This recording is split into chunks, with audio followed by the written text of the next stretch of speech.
The inherent rights of human beings are their inalienable, universal birthright and can never be granted or removed by any action or process of mankind.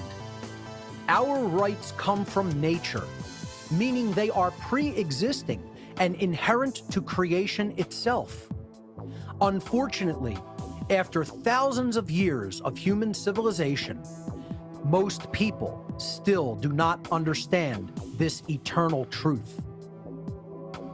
It seems so simple that we as human beings should willfully choose to take right action, to honor and respect the rights of others not to be harmed, to treat others with the same respect with which we expect to be treated, not to steal the life, well-being, property, rights, or free will of others.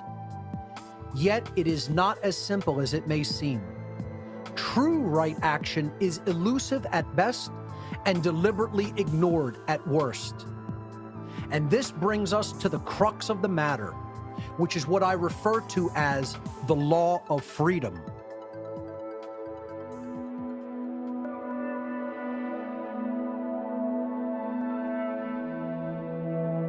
The law of freedom.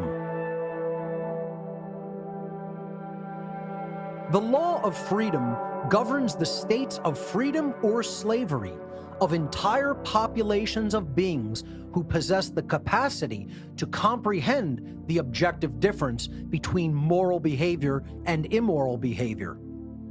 The natural law of freedom dictates that as a society collectively becomes more moral, they collectively become more free. And as a society collectively becomes more immoral, they collectively lose their freedom and become more enslaved. The freedom or slavery of an entire society is hinged upon whether that society behaves in the aggregate morally or immorally. Since most people still do not truly know the objective difference between right and wrong behavior, they are constantly making judgments that do not align with natural law. As more and more people act in such an ignorant capacity with respect to natural law, this conduct becomes a fundamental source of disorder and chaos in our society as a whole. In other words, the law of freedom could be summarized like this.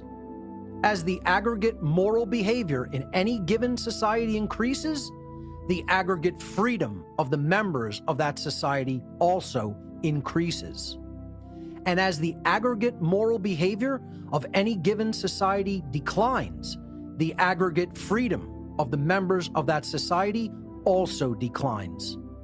Even more simply put, as morality increases, freedom increases. And as morality declines, freedom declines. Therefore, human freedom is entirely dependent upon educated judgments that align with natural law-based morality, the objective knowledge of the difference between right behavior and wrong behavior. Believe it or not, you have just been given the secret of secrets of all secret societies throughout human history.